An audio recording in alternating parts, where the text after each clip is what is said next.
네, 오늘 주목받고 있는 특징주 안에서 놓치지 말아야 할 종목들 포착하고 가겠습니다. 지시인포 박근호 이사 모셨습니다. 안녕하세요.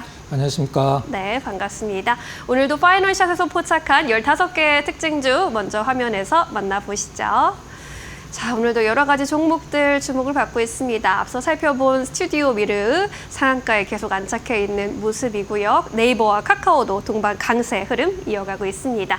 자, 이 안에서 어떤 종목 특징주로 꼽아주셨을까요? 첫 번째 종목 열어보겠습니다. 신세계 인터내셔널 오늘장에서도 급등하고 있어요. 네. 11% 오르는데 본격적인 좀 반등으로 볼 수 있겠습니까? 일단 뭐 바닥권의 흐름으로는 뭐 손색이 없다 이렇게 좀 먼저 말씀을 드리고 시작을 하도록 네. 하겠습니다.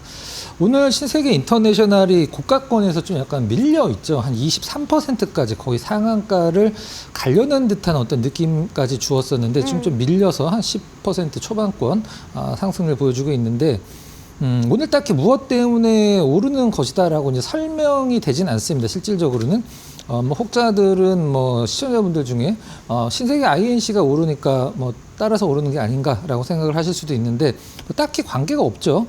앞에 신세계자가 같을 뿐 이제 신세계 INC는 이마트 계열이고 신세계 인터내셔널은 신세계 계열이기 때문에 지분 구조도 뭐 겹치는 부분이 없습니다. 네. 다만 뭐 리포트가 하나 좀 약간 긍정적인 게 나와서 그것과 관련돼서 좀 시세가 상승한다라고 보기에는 또 너무 탄력이 컸었고 아무튼 뭐 바닥권에서는 굉장히 좋은 거래량을 보여주고 있습니다. 6년 동안 떨어졌다가 지금 이제 막 바닥을 다지고 있기 때문에 시장에서 관심을 갖는 것은 뭐 당연하다 이렇게 볼 수 있겠습니다. 여성분들이 굉장히 많이 들어가는 그 사이트죠. SI 빌리지라고 화장품도 사시고 향수도 사시고 SI 빌리지 운영하는 이제 기업이죠. 원래 신세계 백화점 이제 해외 사업부인데 이런 뭐 화장품이나 뭐 명품 향수들이나 향수들도 막 하나에 막 30만 원짜리 막 이런 것들 비싼 거, 그다음에 옷들도 이제 백화점이나 이런 이제 여러 군데에서 유통 채널을 통해서 이제 판매를 하고 있는 쪽인데 네.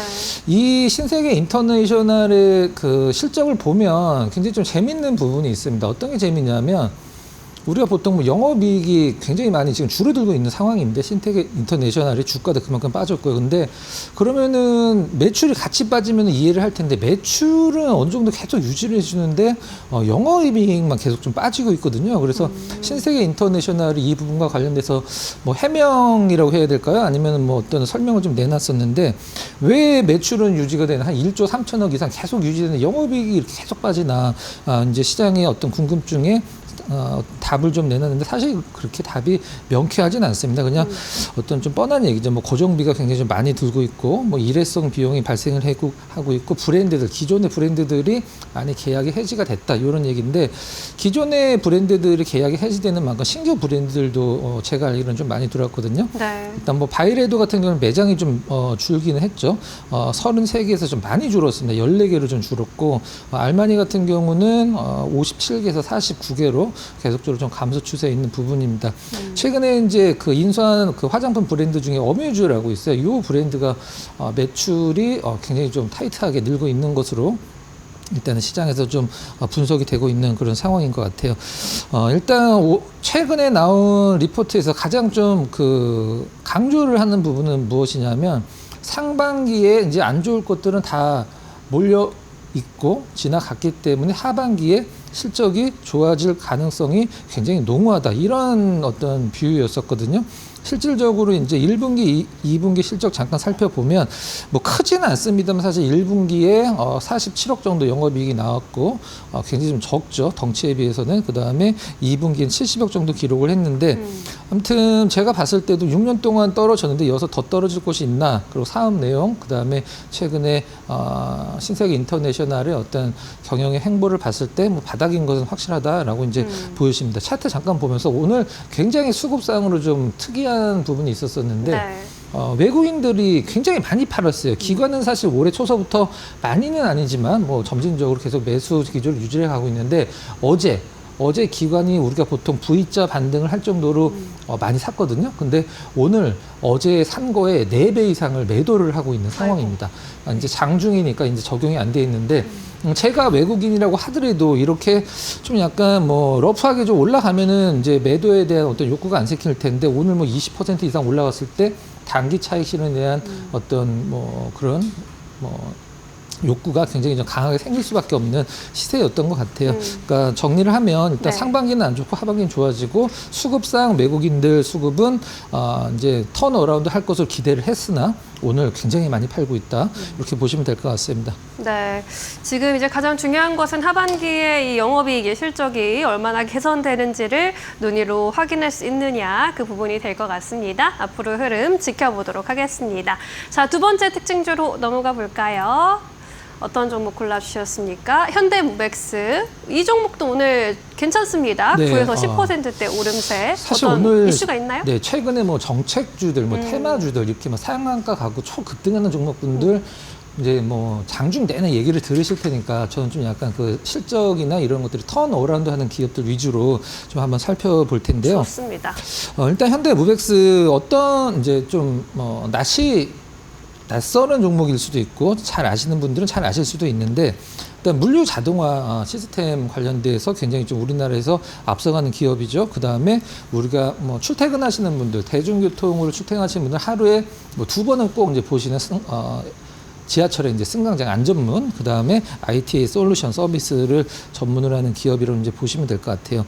일단 이 물류 자동화 시스템이 사실 어제 오늘 뭐 작년 올해 얘기는 아니죠. 이제 기업들이 왜 이것과 관련돼서 지금 실질적으로 설비 투자를 많이 하냐면 인건비가 굉장히 좀 많이 높아지고 있고 그 다음에 실질적으로 공장에서 일을 하려고 하는 사람들이 별로 없기 때문에 이 물류 자동화 시스템에 대한 어떤 그 설치가 굉장히 좀 많이 늘어나고 있는 상황이죠. 네.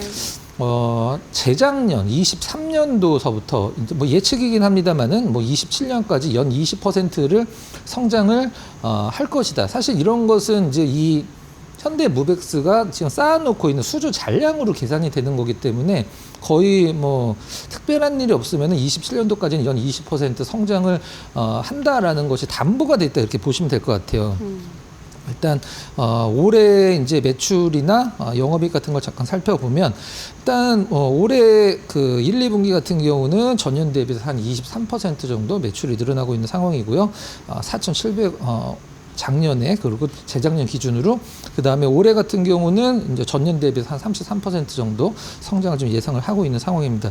중요한 것은 이런 것들이 그 주가에 영향 이제 적용이 돼 있을 수도 있으니까 내년이 이제 중요한데 내년은 이제 수주 잔량을 계산을 했을 때 감안을 했을 때 5천억이 훨씬 넘는 매출을 기록을 할 것이고 영업이익은 400억이 넘길 것으로 일단 시장은 어떤 컨센서스를 잡고 있는 그런 상황인 것 같아요. 가장 중요한 건 제가 이 종목도 한번 과거에 한번 소개를 시켜드린 적이 있었었는데 제가 가장 중요한 게 뭐냐면 물류센터의 물류 자동화가 이제 주된 그 매출 요인이기 때문에 뭐 지금 뭐 쿠팡이나 여러 가지 이제 그 택배 회사들이나 이런 것 회사들이 물류센터를 많이 지어야지만 이제 그 매출이 많이 발생을 하고 수주도 많이 할 수 있는 부분이거든요. 쿠팡이 일단 예정으로는 내년 26년도까지 9개 물류센터를 늘리는 것으로 일단은 시장에서는 일단 분석이 되고 있는 그런 상황인 것 같아요. 지하철 안전문 같은 경우도 뭐 GTX는 이제 뭐 어느 정도 GTX A 노선 다 지나갔기 때문에 해외 쪽 모멘텀을 좀 찾아야 되는데 호주 시드니는 현대무백스가 만들긴 했는데 그 뒤에 이제 연결된 수지가 좀 안 나오고 있는데 중요한 것은 이 승강장 안전 그 세이프티 도어는 한번 만들어 놓으면 계속적으로 유지 관리를 해줘야 되거든요. 그것도 역시 현대무백스가 담당하고 있고 호주 쪽에서 굉장히 좋은 성과 평가를 받았기 때문에 해외 쪽으로 어떤 진출도 굉장히 열려 있다 이렇게 보시면 될 것 같아요. 뭐 지금 시장에서 가장 좀 큰 이슈는 청라에 이제 BMW R&D 센터가 들어가는데 거기에서 현대무백스의 어떤 그 로봇과 관련된 물류도 선보일 것이다. 굉장히 고부가 가치 부분이거든요. 네. 시장이 주목하고 있는 부분입니다. 실적 일단 잠깐 좀 표를 보면서 말씀드려보도록 할게요. 이쪽은 이제 물류 자동화 관련돼서 이제 현대무백스의 고객사고요. 네. 저쪽은 이제 그 IT 관련돼서 서비스를 받는 쪽인데 가장 중요한 것은 이제 쿠팡, 그 다음에 네이버, 그 다음에 에코프로는 이제 지나갔다라고 볼 수 있겠죠. 제일제당 이런 기업들. 그 다음에 영업무역 같은 경우도 물류센터에 굉장히 크게 투자를 하는 기업들이다 이제 보시면 될 것 같고, 나름대로 굵직굵직한 기업들, 그러니까 그러네요. 물류센터를 지으면은 이제 굉장히 크게 우리가 보통 얘기하는 축구장만하게 짓는 기업들이기 때문에 이 쿠팡이 이제 내년까지 9개를 이제 짓는다라고 하니까 네. 현대모백스의 수주 잔량 걱정할 필요가 없다 이렇게 보시면 될 것 같고요. 차트 잠깐 보도록 하겠습니다.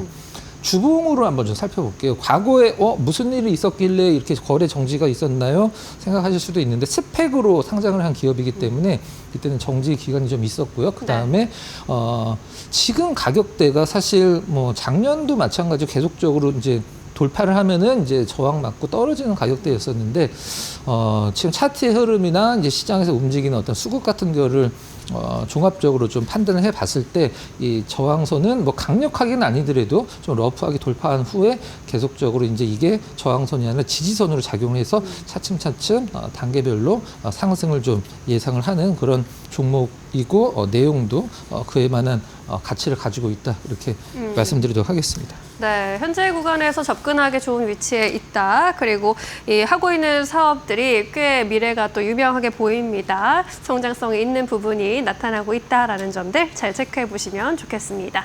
자, 이렇게 오늘의 두 가지 특징주들 정리해 보겠고요. 이번에는 공략주로 넘어가 볼게요. 오늘 또 한 종목 짚어보신다면 어떤 종목 골라보시겠어요?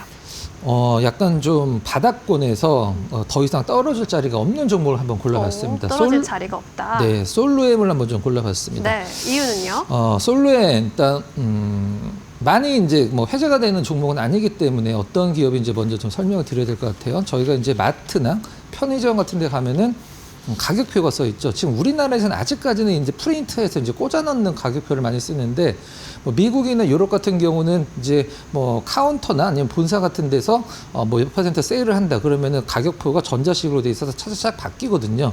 그 이제 그걸 ESL이라고 이제 표현을 하는데, 네.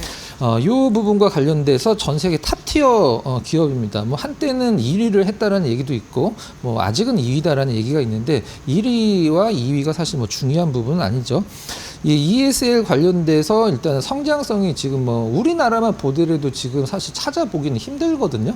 그러니까 뭐 있는 곳도 있긴 합니다만 그렇기 때문에 나는 ESL을 별로 본 적은 없는데 이게 바로 좋은 겁니다. 아직은 우리나라에서도 성장성이 있다는 부분이고 미국과 유럽도 굉장히 꾸준하게 성장하고 있는 섹터이기 때문에 일단 뭐 어느 정도의 그 물건을 팔았는지 한번 살펴보면 50개국에 4만 4천여 개 매장에다 일단 솔루엠의 이 ESL 전자식 가격 표시기를 일단은 뭐 팔았다라고 이제 표현을 할 수 있을 텐데, 최근에 이제 경쟁, 우리나라 어떤 기업이든 간에 중국 제품과 경쟁을 안 하는 제품 없죠. 근데 지금 중국산 ESL이 최근에 좀 약간 문제, 그러니까 한마디로 불량이 많이 발생을 해서 네. 오히려 이 솔렘 제품들이 시장에서 조금 더 어떤 그 각광을 받고 있는 상황인 것은 기사로도 좀 약간 확인을 할 수 있는 부분이고요.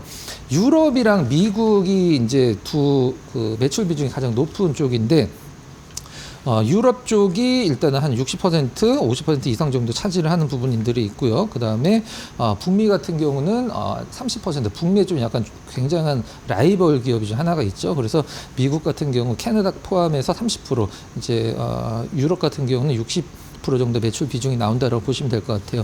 최근에 이제 그 솔레임이 화장품 밸류체인에 들어갈 수 있는 부분이 하나 좀 뉴스가 하나 나왔는데, GDK 화장품이라고 OEM 전문 화장품 기업이 있어요. 막 이렇게 너무 큰 기업은 아니고, 이 마스크팩 전문으로 이제 OEM을 전문으로 하는 기업인데, 메디힐 거를 과거에 전문적으로 좀 만들었었죠.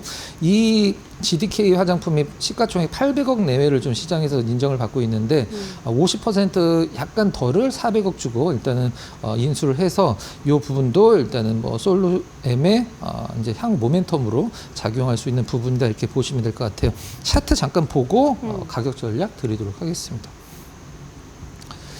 외국인 기관 수급이 이렇게 뭐 딱히 좋아 보이진 않습니다. 그러니까 주가도 좀 많이 떨어졌겠죠. 주식에서 가장 악재는 많이 올랐다라는 거고, 가장 호재는 가치 대비 많이 떨어졌다라는 거예요. 근데 솔루엠 같은 경우는 뭐 가치 대비해서 지금 싸다라는 것은 그 누구도 부인할 수 없는 부분까지 영역까지 떨어졌고, 네, 수급은 오늘 외국인 기관이 소폭 이제 순매수 전환했다라는 점은 이제 감안을 하시고 좋은 거죠. 가격 전략 좀 드리도록 하겠습니다. 오늘 가격이 16,000원이 살짝 좀 깨졌죠. 예, 저는 16,000원 이하면은 뭐 사실 리스크한 부분이 거의 없는 가격대라고 생각을 하고 있고, 어떤 단기적인 접근보다는 좀 약간 중장기적인 접근으로 이제 권해드리고요. 목표가는 조금 높게 잡았습니다. 22,000원 정도 중장기니까. 그리고 손절가는 14,500원을 설정을 한번 해보도록 하겠습니다. 네, 글로벌 ESL의 탑티어 기업인 솔루엠 함께 살펴봤습니다. 목표가 22,000원으로 설정 도와드렸으니까요. 이 기업도 관심 있으신 분들은 잘 참고해 보시면 좋겠습니다. 오늘은 여기서 보내드릴게요. 자세한 설명 고맙습니다.